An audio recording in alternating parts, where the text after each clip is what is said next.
देखिए इस वक्त की बहुत बड़ी खबर आपको बिहार चुनाव से जुड़ी हुई बताएंगे। राष्ट्रीय जनता दल ने 143 उम्मीदवारों की लिस्ट जारी कर दी है। बड़ी खबर आपको बता रहे हैं, राष्ट्रीय जनता दल ने 143 उम्मीदवारों की लिस्ट जारी कर दी है। बड़ी जानकारी आपको बता दें, ये आधिकारिक लिस्ट जारी हुई है राष्ट्रीय जनता दल की तरफ से और इसमें कौन कौन से नाम हैं हम आपको एक एक नाम बताएंगे। लेकिन इससे पहले हम आपको बता दें कि राष्ट्रीय जनता दल की तरफ से 143 सीट पर उम्मीदवारों की लिस्ट को जारी कर दिया गया है।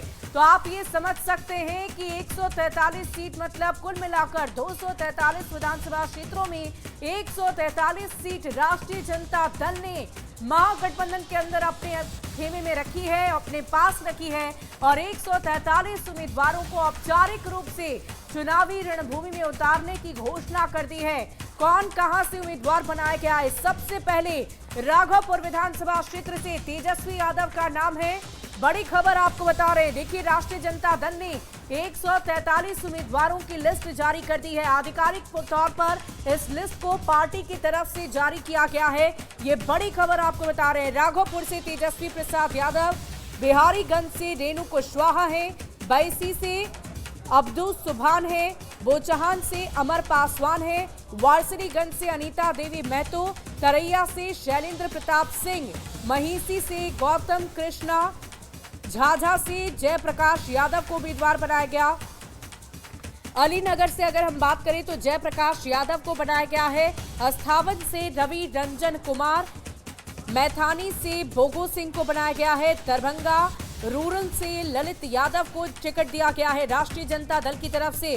पुर्णी से बबलू कुशवाहा को, क्योटी से डॉक्टर फराज फातमी, गायघाट से निरंजन राय, सिमरी बख्तियारपुर से यूसुफ सलाउद्दीन, हसनपुर से माला पुष्पम, मधेपुरा से प्रोफेसर चंद्रशेखर, मधुबन से संध्या रानी कुशवाहा, इमामगंज से ऋतु प्रिया चौधरी, बाराचट्टी से तनुश्री मांझी, कांटी से इजराइल मंसूरी, हथुआ से राजेश कुशवाहा, साहेबगंज से पृथ्वी राय, सिंहेश्वर से चंद्रहास चौपाल और बैकुंठपुर से प्रेम शंकर यादव को टिकट दिया गया है। ये बड़ी खबर आपको बता रहे हैं। सारण से श्रीकांत यादव को दिया गया है और इसके अलावा चांदनी देवी सिंह को भी टिकट सारण के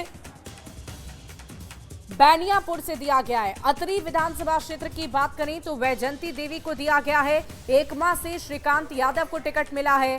पारू से शंकर यादव, माराहुरवा से जितेंद्र राय, गोरिया कोठी से अनवल हक अंसारी को, लालगंज से शिवानी शुक्ला को, परसा से डॉक्टर करिश्मा राय, सोनपुर से डॉक्टर रामानुज प्रसाद, सराय रंजन से अरविंद सहनी, मोरवा से रणविजय साहू, चेरिया बरियारपुर से सुशील सिंह कुशवाहा, उजियारपुर से दिया गया है आलोक मेहता को, महुआ से दिया गया है डॉक्टर मुकेश रोशन को टिकट, अलौली सीट से दिया गया है राम वृक्ष सदा को, महनार से रविंदर सिंह, पातेपुर से प्रेमा चौधरी, समस्तीपुर से अख्तरुल इस्लाम साहीन को, तारापुर से अरुण शाह, इसके अलावा अमनौर से सुनील राय उम्मीदवार बनाए गए हैं। मोकामा से वीणा देवी को दिया गया है टिकट, मोईउद्दीन नगर से डॉक्टर एजा यादव को, वैशाली से अजय कुशवाहा को, साहेबपुर कमाल से सतानंद संबुद्ध को दिया गया है। बाढ़ से कर्मवीर सिंह, मुंगेर से अविनाश विद्यार्थी,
और देखिए इस पूरी खबर के अधिक जानकारी के साथ न्यूज़ 18 संवाददाता रवि हमारे साथ फोन लाइन पर है। रवि, जो उम्मीदवारों की लिस्ट जारी की गई है, सबसे पहले हम जानना चाहेंगे इसमें कौन कौन से खास नाम है और महिलाओं की कितनी भागीदारी है, जातीय समीकरण का कितना ख्याल रखा गया?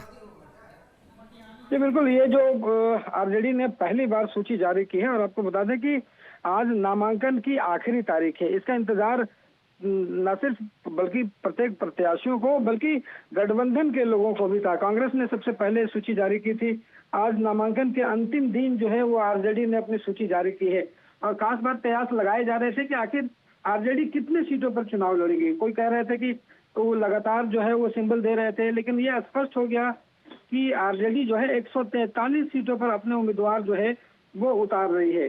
तो इस ढंग से 143 सीटों पर आरजेडी ने अपना दावा कर दिया है। अब देखना होगा कि बाकी जो उम्मीदवार है, लेकिन अगर इन सूची की अगर बात करें तो सूची में खास बात यह है कि यहाँ पे बड़े संख्या में जो समीकरण है, जिस ढंग से लोकसभा में कुशवाहा वोट बैंक को काफी तोड़ने की कोशिश हुई थी आरजेडी की तरफ से, इस बार कुशवाहा लोगों को भी टिकट दिया गया है। काफी संख्या में यादवों को टिकट तो दिया ही गया है, लेकिन आपको बता दें कि स्वर्ण चेहरे भी कई हैं जिनको उम्मीदवार जो है इस बार बनाया गया है। महिलाओं की भागीदारी जो है वो देने की कोशिश की गई है। जितने जीते हुए विधायक हैं उसमें लगभग उन लोगों को टिकट दिया गया है। माना जा रहा है कि एक दो और जो नाम है वो कटे हो सकते हैं। हालांकि अभी फौरन जो है ये सूची आई है, इसका और एनालिसिस होना बाकी है कि जो जातीय समीकरण है, किन किन जातियों को कितने टिकट मिले हैं। लेकिन जो देखे जा रहे हैं चेहरे, उसमें ये इतना साफ है कि कोशिश की गई है कि विधानसभा क्षेत्रों में जिनका वोट बैंक बेहतर हो, अगर स्वर्ण उम्मीदवार हो तो उन्हें भी देने की कोशिश की गई है। यहाँ से खास बात यह है कि अल्पसंख्यक समुदाय के लोग, यहाँ पे देखा गया था कि कांग्रेस ने जो 48 सूची जारी की थी उसमें 3 मुसलमानों को टिकट दिया था। जदयू की तरफ से और पूरे एनडीए की तरफ से 243 सीटों में सिर्फ 4 को दिया गया है। रवि, हम ये जानना चाहेंगे कि सीटों का फॉर्मूला अब तक तय नहीं हुआ, औपचारिक रूप से इसकी घोषणा नहीं हुई है, तो क्या इसके आधार पर हम समझ लें कि राष्ट्रीय जनता दल ने फॉर्मूला तैयार कर लिया है? 143 अगर औपचारिक रूप से अपने उम्मीदवार वो बता रहे हैं, तो बाकी दलों को कितनी सीटें उनके खाते में गई और वो कैसे अपने उम्मीदवारों का चयन करेंगे, या फिर राष्ट्रीय जनता दल ने अपने अलग से ही चुनावी रणभूमि में उतरने की तैयारी कर ली है? देखिए, इस जो सूची है उसके बाद कई कयास लगाए जा रहे हैं। इंतजार इस बात का था कि तमाम जो गठबंधन के जो दल हैं एक साथ प्रेस कॉन्फ्रेंस करके पहले कहा गया था कि ये घोषणा की जाएगी कि कौन से दल कितना उम्मीदवार जो है वो उतार रहा है, किन सीटों पर उम्मीदवार उतार रहा है, लेकिन वो हुआ नहीं। 48 सूची कांग्रेस पहले ने डाली, फिर 5 सूची वो बाद में डालती है। 143 जो है वो आरजेडी ने अभी डाल दिया है और पहले से जो है 20 उम्मीदवारों की सूची जो है माले जारी कर चुका है। 6 जो है वो सीपीआई जारी कर चुका है। कुल मिलाकर करके कहें तो ये संख्या अगर आप देखेंगे टोटल मिलाकर के तो आप बहुत ज्यादा हो जाती है, लेकिन कई जगहों पर अगर गठबंधन के हिसाब से देखेंगे तो 243 पार कर जाएगा। लेकिन यही कहा जा रहा है कि 1 दर्जन सीटें ऐसी हैं जहां पे दोनों दल जो है मिल करके और ये फ्रेंडली फाइट कर रहे हैं।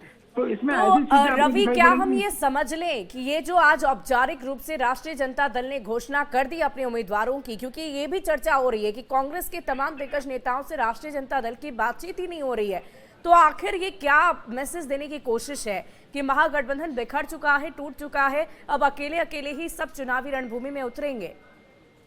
देखिए, यहाँ पे इसकी औपचारिक घोषणा तो होनी बाकी है और न ऐसी संभावना है कि औपचारिक घोषणा जो है वो की जा सकती है। लेकिन जो जमीन पर हकीकत है, अनौपचारिक रूप से अगर माने तो स्थितियां ऐसी ही है कि कांग्रेस और आरजेडी के बीच बातचीत नहीं हो रही है। कई दौर की बातचीत हुई और कोशिश की गई कल तक की किसी ढंग से आपसी जो है सामंजस्य बिठाया जाए और उसके बाद जो है वो उसे ठीक किया जाए। लेकिन अब यह स्पष्ट हो चुका है कि आरजेडी ने 143 सीटों की दूरी जारी की है।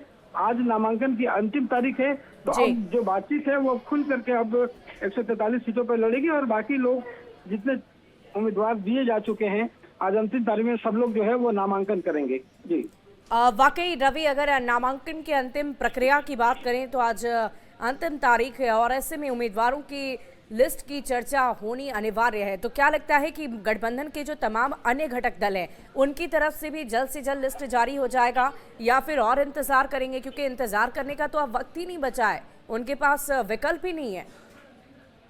जी बिल्कुल, सबसे बड़ी बात यही है कि यहाँ पे कोई जो जगह जो है वो नहीं बचा है कि दूसरा इंतजार सबको यही है कि आखिर वो बाकी जो दल हैं वो यहाँ से उम्मीदवार अपने खड़े कर रहे हैं। लेकिन आपको एक बात और बता दो, इसके थोड़ी सी राहत कांग्रेस को इस बात पे मिली होगी कि जो पहले कहा जा रहा है कि राजेश राम जहाँ कुटुंबा विधानसभा से चुनाव लड़ रहे हैं वहां पे आरजेडी जो है वो उम्मीदवार दे सकती है, लेकिन ऐसा नहीं हुआ है।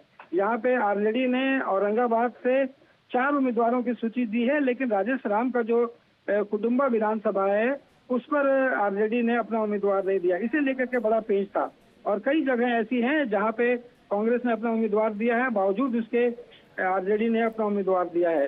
वाकई प्रवीण, ये बड़ा दिलचस्प होता जा रहा है। आखिर हम क्या समझे कि ये महागठबंधन क्या मैसेज जनता तक पहुंचाना चाह रहा है, कि आखिर वो क्या चाहते हैं? क्या वो एक साथ मिलकर चुनाव लड़ेंगे? और अगर एक साथ मिलकर लड़ेंगे तो ये फ्रेंडली फाइट की स्थिति क्यों? और फिर अपने अपने उम्मीदवारों की लिस्ट भी जारी कर रहे हैं। राष्ट्रीय जनता दल ने 143 सीटों पर अपने उम्मीदवारों का ऐलान कर दिया है। तो ये क्या एक तरह से तेजस्वी यादव जो अभी राष्ट्रीय जनता दल में नेतृत्व कर रहे हैं, ये मैसेज देने की कोशिश कर रहे हैं इस लिस्ट के जरिए कि अब बस राष्ट्रीय जनता दल ने तैयारी कर ली है, वो अकेले ही चुनावी रणभूमि में उतरेंगे और पूरी तैयारी के साथ उतरेंगे? हालांकि ये कहना भी जल्दीबाजी होगी कि अकेले चुनाव लड़ेंगे, क्योंकि ये दोनों जो चरण है उन तमाम चरणों के 143 सीटों का जो है वो आंकड़ा जारी किया। आपको बता दें कि 100 सीट जो है वो अपने विपक्षियों के लिए छोड़ा है, अपने गठबंधन घटक दलों के लिए। 100 में 54 जो विधायक हैं वो कांग्रेस ने जारी कर दिया है और बाकी जो बचे हैं उसमें मुकेश सहनी, सीपीआई, सीपीएम। अब तो ये पहले से जो बातें हो रही थी, आरजेडी ने, ये तेजस्वी यादव ने दिखाया है कि